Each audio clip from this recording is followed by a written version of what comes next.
Although, of course, the ills of the US media can be said to have their roots in events which long predated the fall of the Twin Towers, the comparison, of course, is not exact, not least because the American media is much larger and diverse than anything we have in Ireland, and is much more rooted in large corporations. And being large and diverse, there is room for dissent at a level much more difficult to achieve in Ireland, while at the same time, corporate pressure, being subtle and unseen, can often be much more difficult to resist than state-owned media. Nonetheless, some similarities are striking, and I think the story of the New York Times reporter, James Risen, tells the tale. As you may know, Risen currently faces the threat of prosecution for failing to identify a source on a CIA story that embarrassed the US government. But about a decade ago, he had a different story and a different sort of run-in with the government. He and a colleague discovered that the Bush administration had approved warrantless and therefore illegal bugging of US domestic phone calls as part of its counterinsurgency strategy against Al-Qaeda. Now, Risen's paper, the New York Times, was famous for having defied the Nixon White House by publishing the Pentagon Papers. So you would have expected them to print the story, which is of undeniable public importance during a war which, like Vietnam, also had controversial and disputed bona fides. But no, the Times editors went to Washington and were talked out of publishing by Bush officials twice, once before the 2004 election and again afterwards, on the grounds that to publicize the story would harm the war effort against the terrorists. Only when Risen let the Times know that he would publish the story in the book did the Times relent. This was exactly the same type of argument used to intimidate journalists covering the troubles in Northern Ireland. Publish and you help the enemy. It was an attitude that persuaded the bulk of the US media not to question the reason for the invasion of Iraq a year earlier, and which persuaded the US media to accept that most indictable of journalistic offenses, the discarding of neutrality, the embracing of the propagandist role that was both explicit and implicit in the practice of embedding. So I can almost hear you ask, what does all this have to do with the Boston College archive? The answer, as you might expect, is quite complicated. If we fast forward to the first years of the peace process, when the IRA had ended its violence and talks were beginning that would eventually lead to the creation of a shared government, the release of prisoners, a new policing service, and the destruction of both IRA and loyalist arsenals, you would expect that a new era of media freedom would also dawn, the shackles of past timidity and caution thrown off, and journalists eager and ready to explore the inner hidden depths of this new dispensation.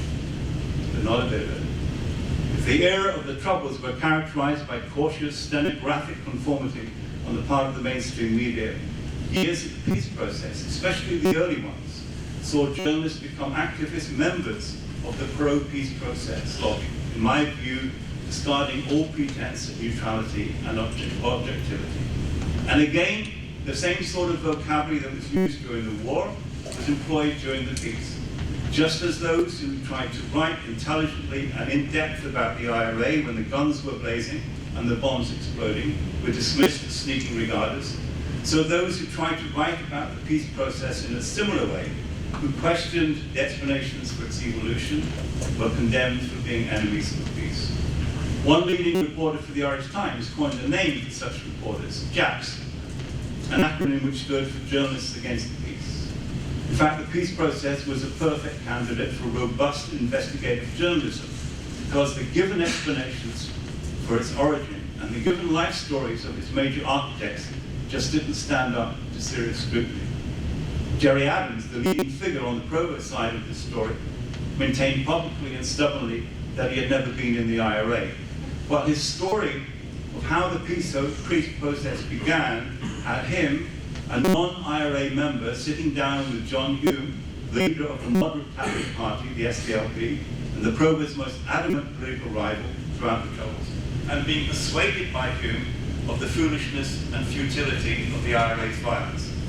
So a picture was conjured up of Jerry Adams, someone who had never been in the IRA, and whose standing with that organization was therefore, according to his own account, of being pretty limited, coming to the leadership of the IRA with a peace plan crafted by the IRA's major enemy in the Catholic political community and persuading the IRA leadership to accept it.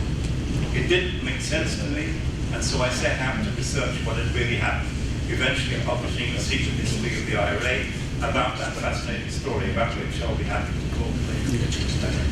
Lots of other journalists had serious doubts about the conventional explanation too, but mainstream journalists by and large accepted, encouraged no doubt by regular pronouncements from Gerry Adams and others, that those who questioned the Republican version of events were enemies of the peace process, a menacing depiction that worked in the same way as the label terrorist sympathizer had worked 20 years before. Once again, fear was successfully employed to whip the media into line. But during the early years of the peace process, some journalists were much more ready to openly identify their support or sympathy for their cause than they had been during the wartime years. Let me give you a couple of examples. Sometime in 1997, I went on BBC Radio to debate Eamon Malley, one of Northern Ireland's best-known radio reporters, about how the media should report the peace process. We were asked this question: if you came across a story that you knew would cause difficulties for the peace process, would you report it? I said yes, of course. The consequences of stories were secondary to the accuracy and truth, one exception being when a person's life is in danger. Eamon said no, he would not. He had a duty above all to the cause of peace. The obvious question that arises from that is how could you trust or believe anything that you reported? Self-censorship like this was not uncommon during the years of violence, but I cannot recall any journalist proudly proclaiming his or her support of it in public like this. Another journalist, Tommy Gorman, who was and still is the Northern Ireland editor of the Irish state broadcaster RTE, threw aside his neutrality and at a difficult moment in talks between Sinn Féin and the largest unionist groups, the DUP, headed in those days by Ian Paisley, actually hosted secret talks between the two parties at his home. Talks which apparently helped overcome differences between the two. His bosses in RTE in Dublin knew about this, approved it, and even though it completely compromised his supposed journalistic independence, cast doubt on the integrity of the station's reporting, they gave it a green light. Other journalists began openly advocating for peace journalism, a school of reporting which advocates self-censorship, translated as reporting only good news in the cause of conflict resolution. Now, with the passage of time and the gradual realization that peace is here to stay and not under threat, there are fewer examples of such behavior, but occasionally, as with recent allegations from a young Belfast woman that she was raped by an IRA member, the crime covered up by the organisation and by Sinn Féin. The woman's, amongst others, Gerry Adams. The woman's story featured in the TV documentary, but neither the Irish Times nor RTE reported it until their failure was publicly pointed out. It was during these early years of the peace process, post the Good Friday Agreement of 1998, that I began to wonder if it could be possible to create an oral history archive which could collect the stories of the rank and file, as well as the leaders of the organizations which had been most active during the Troubles. There were compelling reasons to do this. The Troubles had been the most violent and long-lasting period of turbulence possibly in Irish history, certainly in recent history. The violence had lasted 3 decades. The death toll had been the equivalent of over 500,000 in the US, and the political convulsion that resulted had left an indelible mark on Irish society on both sides of the border. And because the Troubles had lasted so long, many of the participants would soon no longer be around. Some key figures had already died, and others would shortly follow. If their stories were not collected, they would be lost forever. At the end of every conflict, it is invariably the leaders who get to tell their stories. But here was a chance to allow the rank and file, the foot soldiers if you like, to explain why they had done what they had done, what happened, how it was done, and how they felt at the conclusion. Did they think they had won or lost, and was it all worth it? A similar project had been launched by the Irish government back in the 1940s. Interviewers were sent out to collect the written memories of IRA activists who had fought in the Anglo-Irish War between 1916 and 1921. The project had held back publication because, I believe, of a fear to do so might serve to legitimize the modern IRA. But with the onset of the peace process, some interviews were seeing the light of day, and they showed how interesting and important such an exercise could be. The plan was eventually to have an archive that reflected all the major participants in the violence: Republican, Loyalist, and security forces. There were a number of obvious obstacles. One was the reluctance of anyone in Irish academic life to have anything to do with such a project. Like the media, academics felt that too close an association with the IRA was a career killer. And while mainstream journalists tried to avoid serious coverage of the IRA, Irish academic historians indulged in revisionism, rewriting Irish history, especially the struggle for independence, in pro-British, anti-nationalist terms. But worse than that, there had been examples of Irish libraries handing over sensitive material to the police, blatantly ignoring guarantees they had given. It was clear that if such an archive was going to be created, it was not going to happen in Ireland or Britain. The other problem was the IRA leadership. Both Gerry Adams and Martin McGuinness, the two leading lights, had chosen to lie about their IRA past. Adams, that he had never been in the organisation; McGuinness, that he had left it in 1974. Both claims were ludicrous, but in the early years of the peace process, only a few reporters would challenge their claims. The Irish media strategy in the face of skepticism from reporters was simple. The Spanish academic Rogelio Alonso put it. Adams resorted to describe as enemies of the peace process all those who would question Irish Republicans. So if a journalist challenged Adams over his claim never to have been in the IRA, or his explanation for this or that incident, they would be confronted with the charge that they were damaging the peace process. Journalists were increasingly separated into helpful and unhelpful camps, not just by the IRA leadership. Both governments did the same. Helpful journalists got the briefings and the access, the unhelpful ones did not.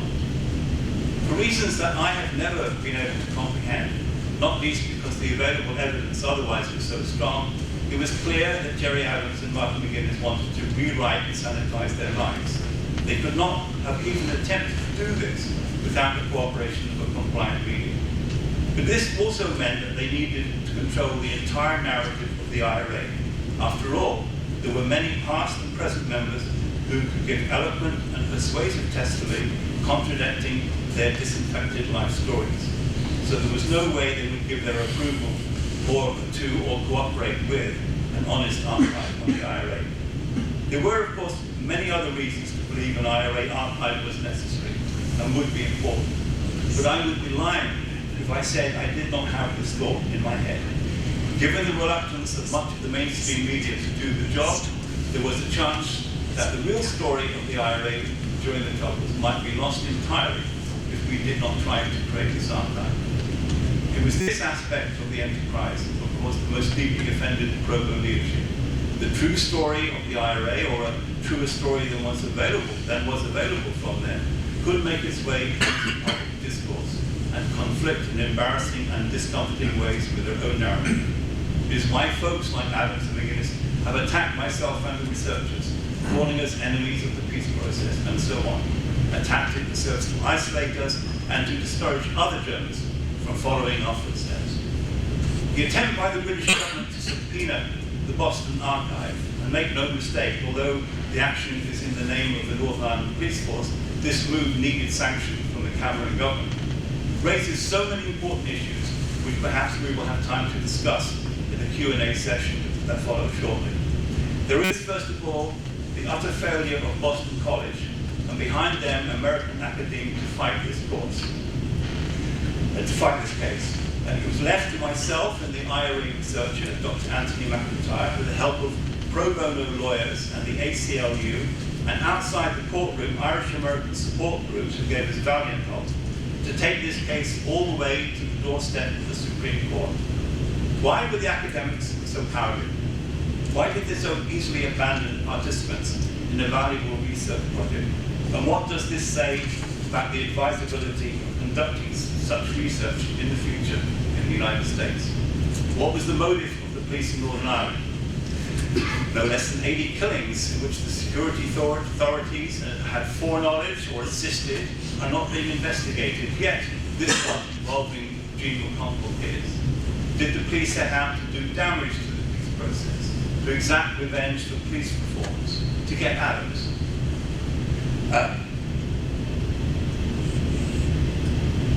They know that the evidence that's contained in the Boston archive mostly consists of hearsay evidence, which is, at the very best, dubious evidence to bring forward in front of a court. You need eyewitness, you need forensic evidence, you need ballistic evidence in order to sustain a charge which is based upon people who give interviews which are not under police caution. Yet they brought this action to take this to obtain the Boston archive, knowing that, and one is forced to ask, what was their motive? Was it, as they say, to try and solve the case of Jim McConville, or was it to obtain enough evidence for the McConville family to bring a civil action against Gerry Adams and company? Why did the British endorse this move? The Secretary of State at the start of the archive in 2001, John Reed, is on record as saying that he was in favor of there being a complete amnesty for all offences committed prior to 1998. The Secretary of State, at the time when the archive came to an end in 2006, Peter Hain, was of the same view. Why did Obama hold a cooperate in a raid by a foreign government on a US-based archive, overriding civil liberties protection guarantee? For example, if the FBI serves a subpoena, they have to justify it in court if challenged. Under the treaty signed between the US and the UK, that is not necessary. The foreign government just has to say to the US, we want this material, and that's it. So that was the story of my attempt to cover the troubles in Northern Ireland. The reason I'm trying to outline the reasons why I set up the archive. It has ended, as you know, in this lengthy, protracted, and troublesome legal fight, which is still in the process of being fought out in the courts. We shall see how it goes, but if you want to ask some questions about this, I'll be more than happy to oblige. Thank you.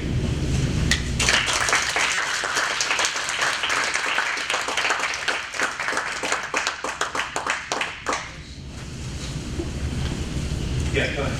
With fear of repercussion, to what extent do you think that the archives got to the crux of what went on in terms of people's reluctance to really speak the truth? Well, I'm somewhat inhibited about talking about what's in the archives. I mean, these are still confidential accounts.